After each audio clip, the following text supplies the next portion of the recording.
H276, Rick Enzer, conservation biologist, is in the lower part of your screen.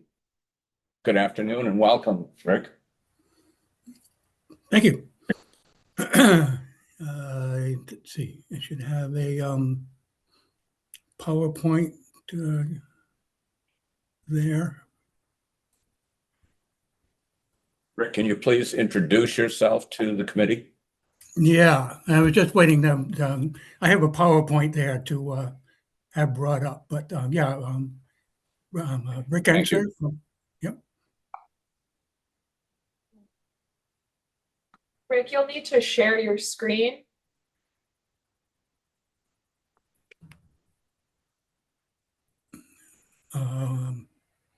Okay, so I should be putting it up myself. Yep. Okay.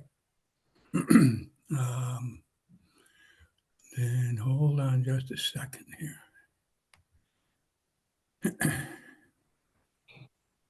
I have it.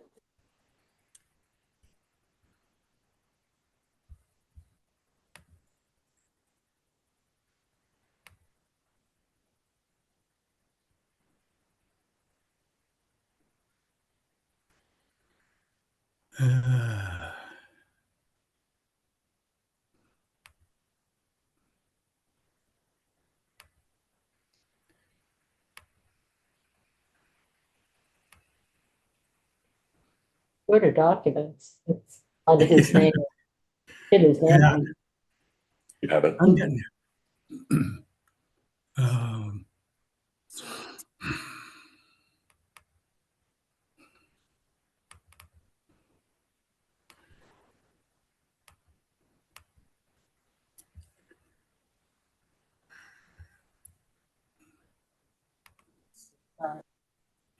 Okay, I'm having trouble here, so Thank you. Yeah. bear with me.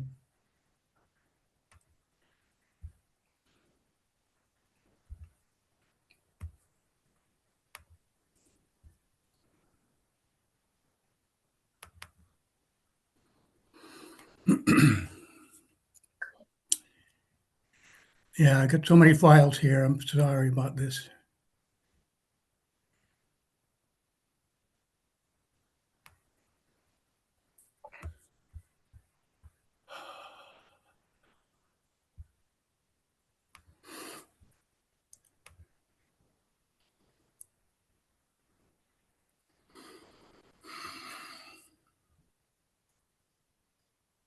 Okay, hold on. I think I can get this now.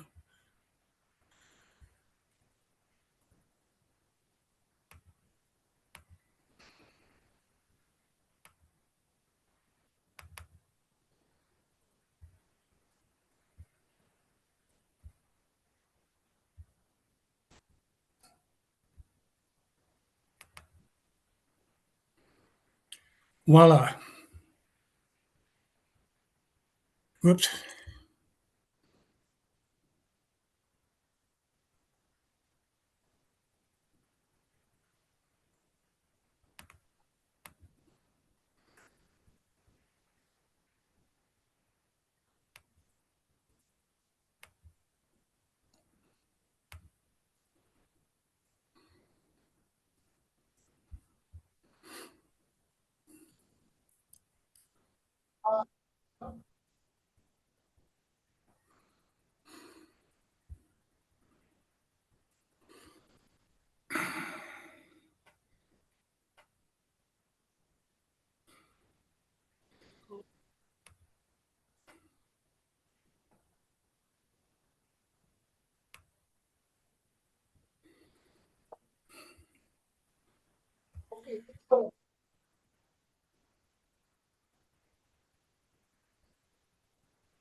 So I've got it up, but I can't quite figure out how to get it into Okay, members do have copies of the presentation we on have the day. So if you want to just tell us when you're changing the slide, we okay. can follow along with a physical copy. Okay. Well, let's try that then. Sorry about this. So anyway, yes, if you have the first slide up, it's biodiversity. I'm just gonna, you can move right to the next one. I'm just using that as an introduction for what I'm going to be talking about. But let's move right on to the next one, which gives you my name. So I'm Rick Enser. I'm a conservation biologist and from Rhode Island. I was the coordinator of the Rhode Island Natural Heritage Program for 28 years, 79 to 07. When I retired in 07, I moved to Vermont with my family and, to pursue, basically what, retired people do. And then, in subsequent years, since then, I have actually returned to Rhode Island this past year with my family because my wife got a job down here. So, so I'm back in Rhode Island for the time being. In any event, let me move right along here. And what I want to, the subject is biodiversity, and I want to, introduce that by giving you an idea, I'm sure your question is, well, what makes you an expert on biodiversity? So let's move on to the next slide, which talks about the Natural Heritage Program.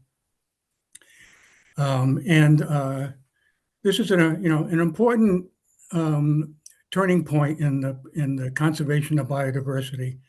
The Natural Heritage Network was created in 1974 by the Nature Conservancy, and it began natural heritage programs in all 50 states to inventory the state's biodiversity and inventory species and ecosystem for conservation needs. And initially, the results were used to identify targets for conservation by TNC and state land protection programs. So right off the bat, the important thing to do was to obviously inventory the biodiversity of the state, and then determine the status of that, of the species and the ecosystems that we inventoried, and give them essentially a rank, which allows us to identify those particular elements that are in most need, in critical need of conservation assistance. So the network came up with this very basic global conservation ranks, and you can see there, every species, essentially there are, now 100,000 that have been ranked by NatureServe, which is the country's basic biodiversity database. So that helps prioritize everything. And if we move on to the next slide, which you should be on a slide now that says has a big red sign there that says triage. And this is basically what this is. This is biological triage. Is identifying sites, identifying species that are in most need of assistance, so to speak. And how this is applied was, so for example, in Rhode Island, we applied state conservation ranks, and all states also apply state conservation ranks based on those basic issues that are shown there. If we move to the next slide, I can show you how this develops. And in Rhode Island, for example, in 1982, we published our first technical report, which identified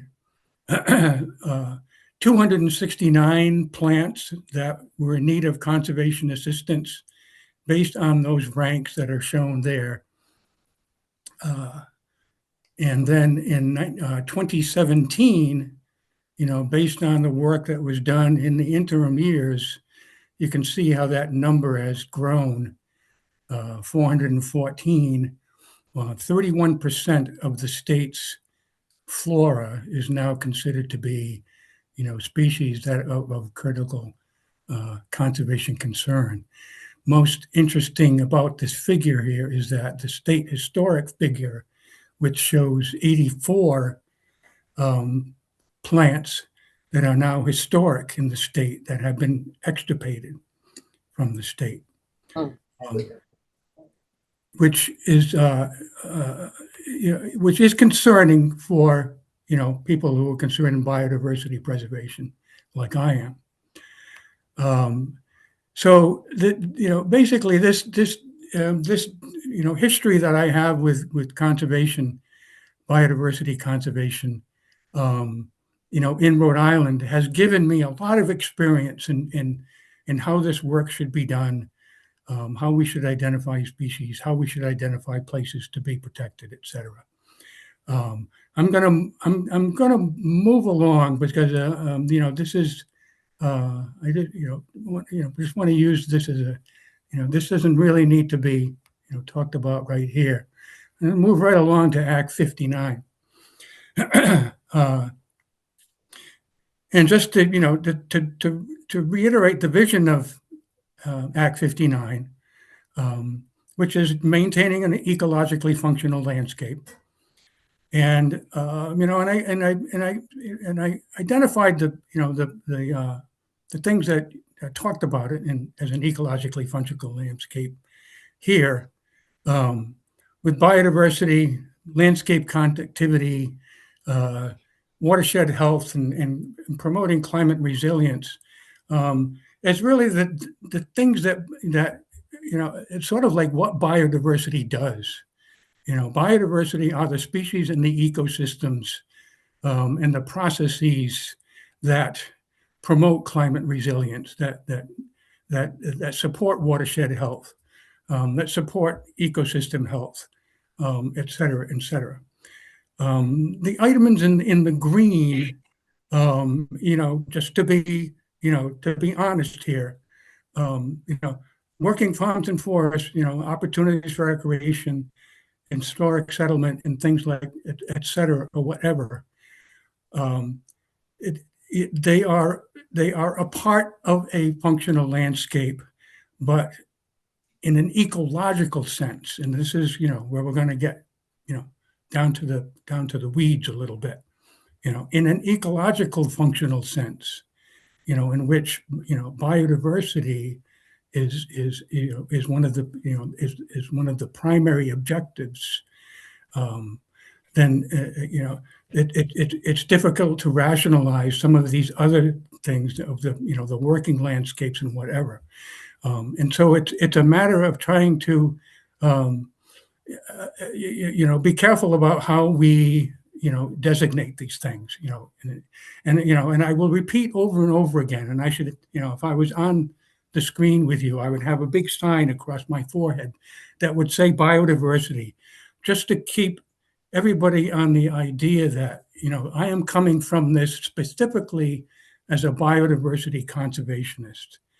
And that's how I look at these things. And, and I've dealt with these things in Rhode Island, which is the most urbanized state, certainly in New England. I have seen, I've seen species disappear because we haven't really done the correct things to do to conserve biodiversity. So Act 59 is using Vermont conservation design, and it's an excellent compilation of what we should be looking at. Except there are, in a biodiversity sense, there are some issues that I would like to point out.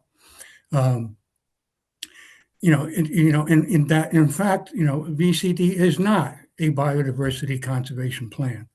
It doesn't even use the word in the document itself. It talks about, in this one sentence here, I'm moving along, by the way. I hope you're keeping up with me.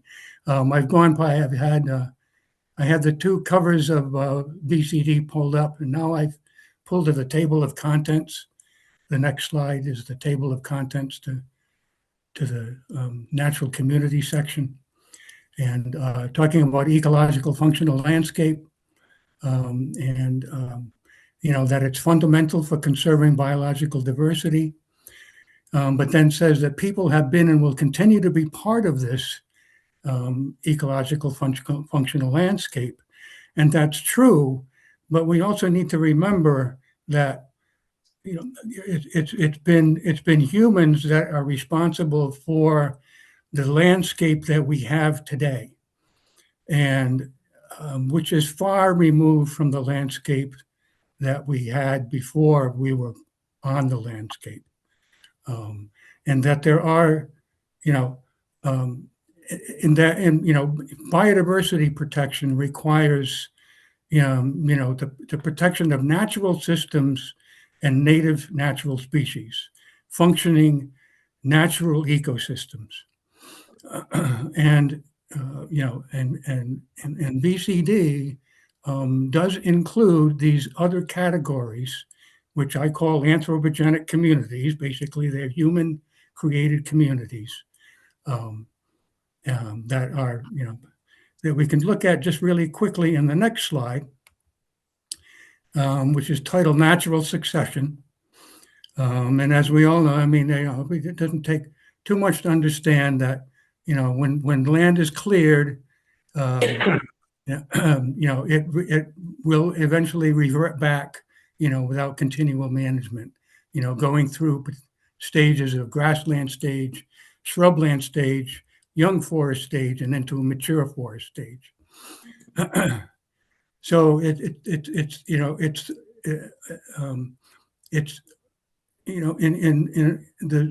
if we look at, if we think about, Vermont, the natural landscape of Vermont is forest. And it's really anything that has led to a non-forested condition, an open condition, is pretty much been the result of human activity. Certainly at this period in time, if you move to the next slide, we see 1800s landscape, the complete alteration of the Vermont landscape. Not only the deforestation of it, but the transformation of the species composition, and from a completely native biota into one that has a significant percentage of exotic species. And just this one picture here shows, hayfields that were essentially brought to the New World using Old World grass species. And so that now most of our hayfields are really just exotic, plant communities. To suggest that, this kind of habitat, and we've been call it a number of things: shrubland, young forest, early successional. If you move to the next slide, we talk about the reforestation of the state. Up to 70+% reforested, but that leaves 30% of the forested that state that is still not forested, and is in all of these different kinds of conditions that are really early successional in flavor. Moving to the next slide is one description of in Vermont conservation design about young forest, what it is, that in order to provide it, it needs to be, this is, you're providing it using active management, needs to be done in at least 5 acres in size, and that it needs to be located, or should be located, in widespread matrix natural communities. And that the creation of young forests does indeed have the potential to impact other conservation targets. And so it's important to realize that, you know, in creating old forests and you know, bringing back natural systems, we're trying to make them as big as we possibly can. And then by you know, going into the midst of that to create a 5-acre cut of, you know, opening for a couple of species, it's not really a logical way to go about doing biodiversity conservation. And one of the main reasons that as a problem is because of the last thing on this list, which talks about the prevent, control, and spread of invasive plant species. You know, this is recommended by BCD and everybody else that talks about making these patches, because this is an ever pervasive problem that is impacting our state, the state. We move to the next slide, and you see some examples there of invasive plants. These are pictures. We've been doing some reconnaissance of some of the state management areas and the Green Mountain National Forest, going into these places and looking at the spread of invasive species into these places. You know, we know it's happening. They know it's happening. We have poison parsnip up in the left corner, and barberry next to it, and garlic mustard, and down in the bottom, in that bottom left corner, is wild serval, you know, doing its finest, and then you know, in the outskirts of the Green Mountain National Forest, and then the slides next to it, on the road going into Bingo Brook, and then you know, in a place at the end of that road, where the serval, you know, is growing in a small forest cut in that place. Moving to the next slide, I think we should just take a quick look to see, when we're talking about doing these cuts in places in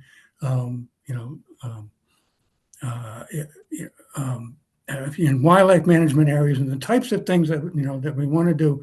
I just want to, you know, to raise the thing that, you know, one species that is being talked about specifically as, you know, as a main priority species in this thing is the woodcock. And indeed, this is, you know, shows you just one example of, this is in the picture. If you haven't gotten to the picture, by the way, the slide is, you know, has a nice picture of American woodcock in the corner, and then a picture to the right that shows Groton State Forest, and the woodcock demonstration area that has been conducted on that place since 1984. And you can see it's outlined in yellow. And you can see the quality. So the 5-acre cuts that they talk about in VCD, that's what you kind of see there in that right-hand side of the area, and other cuts. And this is the kind of management that we're looking at, that has been suggested for all management areas. You know, VCD is being used as a justification to do this kind of management, you know, in places, you know, in the middle of intact forest.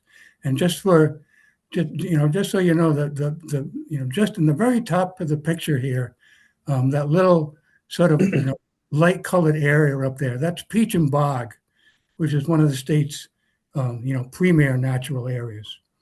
Let me just go to the next slide just to show you that that white patch in the middle of the site there, you know, is an old gravel pit, which is also being, you know, managed as woodcock habitat, you know, which raises a great issue in that there are a lot of places out there that have been, you know, obviously quite disturbed, gravel pits like this, you know, that can be restored as wildlife habitat. which seems to me a much more logical thing to do than to go into the middle of forest to create, openings in the middle of forest where they really don't need to be.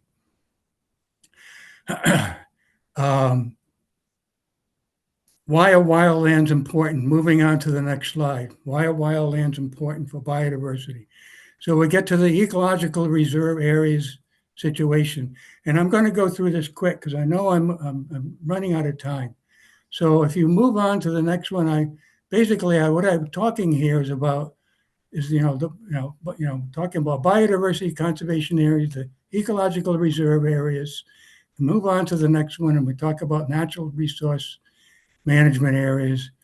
What we're really talking about here is how we designate, for biodiversity conservation, wildlands is the thing. Ecological reserve areas are critical to biodiversity conservation. What we are calling biodiversity conservation areas, it's a little too late to talk about semantics and whatever, maybe not quite the right wording, but the decisions about how, what needs to be done to address particular species and whatever are critical issues that need to be addressed, in designating these areas. It's just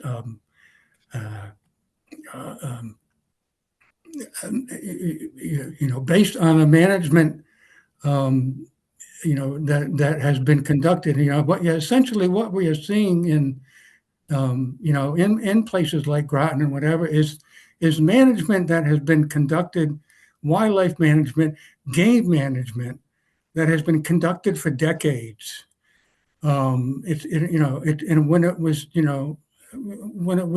done back in the day when biodiversity wasn't even thought about, when it hadn't become the issue and the crisis that it has become today, and we really need to think about how we manage our conserved lands and reserves, and how we select those places, and how we manage these places, and it's critical, if we're going to protect biodiversity, which is the basic idea behind this act.